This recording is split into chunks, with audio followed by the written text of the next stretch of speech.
ಪಶ್ಚಿಮ ಬಂಗಾಳದ ಮುರ್ಷಿದಾಬಾದ್ ಜಿಲ್ಲೆಯ ಬೆಲ್ಡಂಗಾದಲ್ಲಿ 1992ರ ಬಾರ್ಬಿ ಮಸೀದಿಯ ಧ್ವಂಸದ ವಾರ್ಷಿಕೋತ್ಸವದ ದಿನದಂದೇ ಅಂದ್ರೆ ನಿನ್ನೆ ಮಸೀದಿ ಪುನರ್ ನಿರ್ಮಾಣಕ್ಕೆ ಶಂಕುಸ್ಥಾಪನೆಯನ್ನ ನೆರವೇರಿಸಲಾಯಿತು. ಅಮಾನತುಗೊಂಡಂತಹ ಟಿಎಂಸಿ ಶಾಸಕರಾಗಿರುವಂತಹ ಹುಮಾಯುನ್ ಕಬೀರ್ ಅವರು ಬಾಬ್ರಿ ಮಸೀದಿಯ ಮಾದರಿಯಲ್ಲಿ ಶಂಕುಸ್ಥಾಪನೆಯನ್ನ ನೆರವೇರಿಸಿದ್ದಾರೆ. ಈ ಸಂದರ್ಭದಲ್ಲಿ ಸಾವಿರಾರು ಜನರು ಕೂಡ ಸೇರ್ಕೊಂಡಿದ್ರು. ಇಲ್ಲಿ ಬಾರ್ಬಿ ಮಸೀದಿಯನ್ನ ನಿರ್ಮಿಸಲಾಗುವುದು, ಇದು ಮುಸ್ಲಿಮರ ಘನತೆಯ ಹೋರಾಟ ಅಂತ ಹೇಳಿ ಶಾಸಕ ಕಬೀರ್ ಅವರು ಹೇಳ್ತಾರೆ. ಅಲ್ಲದೆ ಈ ಒಂದು ಮಸೀದಿಯ ಆವರಣದಲ್ಲಿ 300 ಹಾಸಿಗೆಗಳ ಆಸ್ಪತ್ರೆ, ಹೆಲಿಪ್ಯಾಡ್, ಹೋಟೆಲ್ಗಳು ಮತ್ತು ಶಾಲೆಗಳನ್ನ ನಿರ್ಮಿಸಲಾಗುವುದು. ಅದರ ಅಂದಾಜು ವೆಚ್ಚ 300 ಕೋಟಿ ರೂಪಾಯಿ ಅಂತ ಹೇಳಿ ಶಾಸಕರು ವಿವರಿಸುತ್ತಾರೆ. ಬಾಬ್ರಿ ಮಸೀದಿ ವಿಚಾರಕ್ಕಾಗಿ ಮುಖ್ಯಮಂತ್ರಿ ಮಮತಾ ಬ್ಯಾನರ್ಜಿಯೊಂದಿಗೆ ಭಿನ್ನಾಭಿಪ್ರಾಯವನ್ನು ಬೆಳೆಸಿಕೊಂಡಿದ್ದಂತಹ ಕಬೀರ್ ಅವರ ಇತ್ತೀಚೆಗೆ ಟಿಎಂಸಿಯಿಂದ ಕಿತ್ತಾಕಲಾಗಿತ್ತು ಅವರನ್ನು. ಈಗ ಮತ್ತೆ ಮುನ್ನೆಲೆಗೆ ಬಂದಿದ್ದಾರೆ ಬಾಬ್ರಿ ಮಸೀದಿಯ ವಿಚಾರವನ್ನ ಹಿಡ್ಕಟ್ಟು. ಇದರ ಬೆನ್ನಲ್ಲೇ ಮಸೀದಿಯ ಪುನರ್ ನಿರ್ಮಾಣಕ್ಕೆ ಅವರು ಶಂಕುಸ್ಥಾಪನೆಯನ್ನ ನೆರವೇರಿಸಿದ್ದಾರೆ.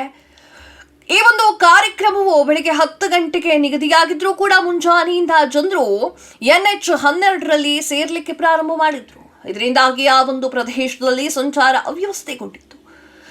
ಪ್ರಾಸ್ತಾವಿಕ 25 ಎಕರೆ ಜಾಗಕ್ಕೆ ಬಂದಿದ್ದಂತಹ ಜನರು ಭಾರತದ ರಾಷ್ಟ್ರೀಯ ಧ್ವಜವನ್ನ ಹಿಡಿದಿದ್ರು ಮತ್ತು ಅನೇಕ ಮಸೀದಿ ನಿರ್ಮಾಣಕ್ಕೆ ಇಟ್ಟಿಗೆಗಳನ್ನ ಕೂಡ ತರಲಾಗಿತ್ತು. ಅಂದ್ರೆ ನಮ್ಮ ರಾಮ ಮಂದಿರವನ್ನ ಕಟ್ಟಬೇಕಾದ್ರೆ ಹೇಗೆ ಇಟ್ಟಿಗೆಗಳನ್ನ ಕೊಟ್ಟಿದ್ರೋ ಅದೇ ಮಾದರಿಯಲ್ಲಿ ಪಾಪ ಬಾಬ್ರಿ ಮಸೀದಿಯನ್ನ ಕಟ್ತಾ ಇದ್ದಾರೆ. ಕಟ್ಟಿಗಳ್ಳಿ ಬಿಡಿ, ನಮ್ಮ ರಾಮ ಮಂದಿರ ಸುದ್ದಿ ಬರೋದು ಬೇಡ. ಮಮತಾ ಬ್ಯಾನರ್ಜಿಯನ್ನ ಸೋಲಿಸುತ್ತೇನೆ ಅನ್ನುವಂಥದ್ದು ವಿಚಾರವನ್ನ ಕಬೀರ್ ಇದೇ ಸಂದರ್ಭದಲ್ಲಿ ಮಾತನಾಡ್ತಾರೆ. ಈ ಸಂದರ್ಭದಲ್ಲಿ ಶಾಸಕ ಕಬೀರ್ ಅವರು ಮುಖ್ಯಮಂತ್ರಿ ಮಮತಾ ಬ್ಯಾನರ್ಜಿ ಅವರ ವಿರುದ್ಧ ವಾಗ್ದಾಳಿಯನ್ನ ನಡೆಸ್ತಾರೆ. ಮುಖ್ಯಮಂತ್ರಿ ಏನು ಮಾಡಿದರೂ ಸರಿ, ಅಂದ್ರೆ ಮಮತಾ ಬ್ಯಾನರ್ಜಿ ಅವರು ಏನ್ ಮಾಡಿದ್ರು ಸರಿ, ಇತರರು ಏನೇ ಹೇಳಿದ್ರು ತಪ್ಪು. ಮಮತಾ ಬ್ಯಾನರ್ಜಿ ತುಂಬಾ ಅಹಂಕಾರಿ, ಅವರನ್ನ ಮುಖ್ಯಮಂತ್ರಿಯನ್ನಾಗಿ ಮಾಡಿದ್ರಿಂದ ಅಲ್ಪಸಂಖ್ಯಾತರಿಗೆ ಏನ್ ಸಿಕ್ಕಿದೆ ಎನ್ನುವಂತಹ ಪ್ರಶ್ನೆಯನ್ನ ಮಾಡಿದ್ದಾರೆ.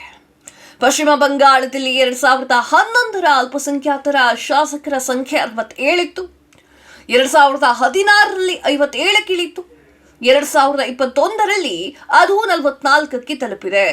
ನಾನು ಡಿಸೆಂಬರ್ 22ರಂದು ನನ್ನ ಹೊಸ ಪಕ್ಷವನ್ನ ಘೋಷಿಸುತ್ತೇನೆ ಮತ್ತು 135 ಕ್ಷೇತ್ರಗಳ ಅಭ್ಯರ್ಥಿಗಳನ್ನ ಕಣಕ್ಕೆ ಇಳಿಸುತ್ತೇನೆ ಅಂತ ಹೇಳಿ ಟಿಎಂಸಿಗೆ ಏನಾಗುತ್ತೆ ಅಂತ ನೋಡೇ ಬಿಡೋಣ ಅಂತ ಹೇಳಿ ತೊಡೆ ತಟ್ಟಿ ಕಬೀರ್ ಅವರು ನಿಂತುಕೊಂಡ್ರು.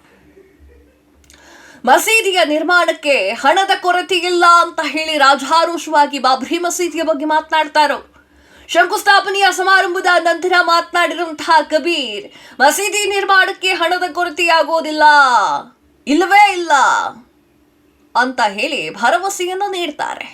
25 ಬೇವಾ ಜಾಗಗಳಲ್ಲಿ ವೈದ್ಯಕೀಯ ಶಾಲೆ ಮತ್ತು ಆಸ್ಪತ್ರೆಗಳನ್ನ ನಿರ್ಮಿಸ್ತೇನೆ ಅಂತ ಹೇಳಿ ಪ್ರಾಮಿಸ್ ಮಾಡ್ತಾರೆ. ಮುಖ್ಯ ಮಸೀದಿ 3 ಎಕರೆ ಪ್ರದೇಶದಲ್ಲಿ ನಿರ್ಮಾಣವಾಗಲಿದೆ ಎನ್ನುವಂತಹ ವಿಚಾರಗಳನ್ನ ಅವರು ತಿಳಿಸ್ತಾರೆ. ಶಂಕುಸ್ಥಾಪನೆಯ ಕಾರ್ಯಕ್ರಮದ ವಿರುದ್ಧ ಹಲವು ನ್ಯಾಯಾಲಯದ ಮೊರೆ ಹೋಗಿದ್ರು ಅಂತ ಹೇಳಿ ಅದೇ ಸಂದರ್ಭದಲ್ಲಿ ಮಾತನಾಡ್ತಾರೆ. ಇದರ ಬಗ್ಗೆ ಕೋಲ್ಕತ್ತಾ ಹೈಕೋರ್ಟ್ ಶುಕ್ರವಾರ ಯಾವುದೇ ಮಧ್ಯಪ್ರವೇಶಿಸಲಿಕ್ಕೆ ನಿರಾಕರಿಸುತ್ತೆ. ಹಂಗಾಮಿ ಮುಖ್ಯ ನ್ಯಾಯಾಧೀಶ ಸುಜಯ್ ಪಾಲ್ ಮತ್ತು ನ್ಯಾಯಾಧೀಶರಾಗಿರುವಂತಹ ಪಾರ್ಥಸಾರಥಿ ಸೇನ್ ಅವರ ವಿಭಾಗೀಯ ಪೀಠ ಈ ಒಂದು ಹಂತದಲ್ಲಿ ನ್ಯಾಯಾಲಯವು ಮಧ್ಯಪ್ರವೇಶಿಸುವುದಿಲ್ಲ ಅನ್ನುವಂತಹ ಮಾತನ್ನ ಹೇಳಿತ್ತು. ಆದಾಗ್ಯೂ ಕೂಡ ಕಬೀರ್ ಮತ್ತು ಅವರು ಆ ಒಂದು ಕಾರ್ಯಕ್ರಮವನ್ನ ಆಯೋಜನೆ ಮಾಡಬಹುದು, ಅವರು ಕಾನೂನು ಮತ್ತು ಸುವ್ಯವಸ್ಥೆಯನ್ನ ಕಟ್ಟುನಿಟ್ಟಾಗಿ ಪಾಲಿಸಬೇಕು ಅಂತ ಹೇಳಿ ನ್ಯಾಯಾಲಯ ನಿರ್ದೇಶನ ಕೂಡ ನೀಡಿತ್ತು. ಕಾರ್ಯಕ್ರಮವು ಯಾವುದೇ ಅಡ್ಡಿ ಇಲ್ಲದೆ ಆತಂಕ ಇಲ್ಲದೆ ಮುಗಿಸ್ಕೊಡಬೇಕು ಅಂತ ಹೇಳಿ ನ್ಯಾಯಾಲಯ ಹೇಳಿತ್ತು. ಪೊಲೀಸರ ಭದ್ರತೆಯನ್ನ ಕಾಪಾಡುವುದು ಅತ್ಯಂತ ಅಗತ್ಯವಾಗಿತ್ತು. ಆ ಕೆಲಸವನ್ನು ಅವರು ಮಾಡಿದ್ದಾರೆ. ದೊಡ್ಡ ಮಟ್ಟದಲ್ಲಿ ಪೊಲೀಸರು ಬೃಹತ್ತಾಗಿ ಭದ್ರತೆಯನ್ನ ಕೂಡ ಕೊಟ್ಟಿರುವಂಥದ್ದು. ಶನಿವಾರ ಅಂದ್ರೆ ನಿನ್ನೆ ಪ್ರಸ್ತಾವಿಕ ಮಸೀದಿ ಆವರಣದಲ್ಲಿ 3000ಕ್ಕೂ ಹೆಚ್ಚು ಪೊಲೀಸ್ ಸಿಬ್ಬಂದಿಗಳ ಆಯೋಜನೆ ಮಾಡಲಾಗಿತ್ತು. ಒಬ್ಬ ಹಿರಿಯ ಅಧಿಕಾರಿಗಳ ಪ್ರಕಾರ ನಾವು ನಿರೀಕ್ಷಿಸಿದ್ದಕ್ಕಿಂತ ಹೆಚ್ಚಿನ ಜನರು ಅಲ್ಲಿ ಸೇರಿದ್ರು. ಸೇರ್ಲೇಬೇಕಲ್ಲ, ಬಾಬ್ರಿ ಮಸೀದಿ ವಿಚಾರ ಸೇರದೆ ಹೆಂಗಿರ್ತಾರೆ.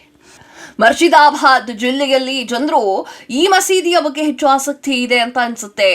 ನಾಡಿಯಾ ಹಾಗೂ ಮತ್ತು ಉತ್ತರ ದಿನಾಜ್ಪುರ್ ಅಲ್ಲಿ ಕೂಡ ಆ ಒಂದು ಜಿಲ್ಲೆಗಳು ಕೂಡ ಹಲವಾರು ಜನ ಬಂದಿದ್ರು. ಬುಧವಾರ ಭರತ್ಪುರ ಕ್ಷೇತ್ರದ ಟಿಎಂಸಿ ಶಾಸಕ ಕಬೀರ್ ಅವರನ್ನ ಪಕ್ಷದಿಂದ ಅಮಾನತು ಮಾಡಲಾಗಿತ್ತು. ಬಾಬರಿ ಮಸೀದಿಯ ಪ್ರತಿರೂಪವನ್ನ ಮುರ್ಷಿದಾಬಾದ್ನಲ್ಲಿ ಸ್ಥಾಪಿಸಲಿಕ್ಕೆ ಅವರು ಪ್ರತಿಜ್ಞೆಯನ್ನ ಕೂಡ ಮಾಡಿಕೊಂಡಿದ್ರು. ದಿನಗಳ ನಂತರ ಈ ಕ್ರಮವನ್ನ ಕೈಗೊಳ್ಳಲಾಗಿತ್ತು. ರಾಜ್ಯ ನಗರಾಭಿವೃದ್ಧಿ ಮತ್ತು ಪುರಸಭೆಯ ವ್ಯವಹಾರಗಳ ಸಚಿವ ಹರ್ಷಿದಾದ್ ಅವರು ತಮ್ಮ ಮುರ್ಷಿದಾಬಾದ್ನ ಒಬ್ಬ ಶಾಸಕರು ಇದ್ದಕ್ಕಿದ್ದಂತೆ ಬಾಬರಿ ಮಸೀದಿಯನ್ನ ನಿರ್ಮಿಸುವುದಾಗಿ ಘೋಷಣೆಯನ್ನ ಮಾಡಿದ್ದು ನಾವು ಗಮನಿಸಿದ್ದೇವೆ. ಇದ್ದಕ್ಕಿದ್ದಂತೆ ಬಾಬರಿ ಮಸೀದಿ ಯಾಕೆ, ರಾಮ ಮಂದಿರ ಕಟ್ಟಿದ್ದ ಕುರಿದೋಯ್ತಾ, ನಾವು ಈಗಾಗಲೇ ಅವರಿಗೆ ಎಚ್ಚರಿಕೆ ನೀಡಿದ್ದೇವೆ ಎನ್ನುವಂತಹ ವಿಚಾರಗಳನ್ನೆಲ್ಲ ಮಾತನಾಡಿಕೊಂಡಿದ್ದಾರೆ. ಕ್ಷಣ ಕ್ಷಣದ ಸುದ್ದಿಗಳಿಗಾಗಿ ಫ್ರೀಡಂ ಟಿವಿ ಸಬ್ಸ್ಕ್ರೈಬ್ ಮಾಡಿ, ಲೈಕ್ ಮಾಡಿ ಹಾಗೂ ಫಾಲೋ ಮಾಡಿ. ಹೊಸ ಸುದ್ದಿಗಳ ನೋಟಿಫಿಕೇಶನ್ಗಾಗಿ ಬೆಲ್ ಐಕಾನ್ ಮೇಲೆ ಕ್ಲಿಕ್ ಮಾಡಿ.